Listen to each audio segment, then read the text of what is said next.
சேமியா மேலேயும் உப்புமா மேலேயும் ஏங்க உங்களுக்குலாம் அவ்வளோ வெறுப்பு? எனக்கு தெரிஞ்சு பார்த்தீங்கன்னா பாதிக்கு மேலே அதை டேஸ்ட் பண்ணாமலே உப்புமா வேண்டான்னு சொல்றவங்க தான். இன்னொரு பாதி பேர் பார்த்தீங்கன்னா அவங்க வீட்டில் பாவம் கொலன்னு களி மாதிரி செஞ்சு கொடுத்துருப்பாங்க. அது மட்டும் இல்லாமல் வாரத்துக்கு 4-5 தடவை செய்வாங்க போல. அதான் செல்லங்கள்லாம் வேண்டான்னு சொல்லுதுங்க.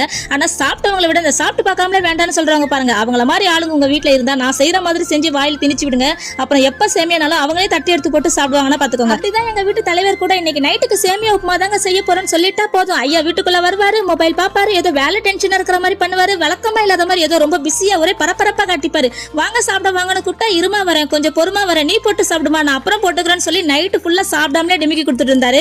இதே மாதிரி சேமியா செய்யறப்பலாம் நடந்துச்சு. அப்புறம் தான் தெரிஞ்சது தலைவருக்கு சேமியானா 10 அடி தூரம் போலன்னு. அது எப்பவுமே சேமியாக்கு தண்ணியோட அளவு வெங்காயம் முழுங்குற அளவுக்கு தான் இருக்கணும். கொதி வந்ததுக்கு அப்புறம் தான் சேமியா சேர்க்கணும். மிக்ஸ் பண்ணும்போது தண்ணியோட அளவு பத்தாத மாதிரி தான் இருக்கும். மூடி போட்டு ஒரு 3 நிமிஷம் ஸ்டவ் ஆஃப் பண்ணிட்டு ஒரு 2 நிமிஷம் விட்டீங்கன்னா ஓபன் பண்ணி பாருங்க. அப்புறம் சும்மா நூலா உதிரியா கிடைக்கும். ஒரு உப்புமா சேமியால மந்த்லி ட்வைஸ் மட்டும் செய்யுங்க. அப்பதான் பிடிச்சாலும் பிடிக்கனால கப்பு சிப்புன்னு சைலண்டா சாப்பிடுவாங்க. இந்த ட்ரிக்கை கண்டிப்பா ஃபாலோ பண்ணிக்கோங்க.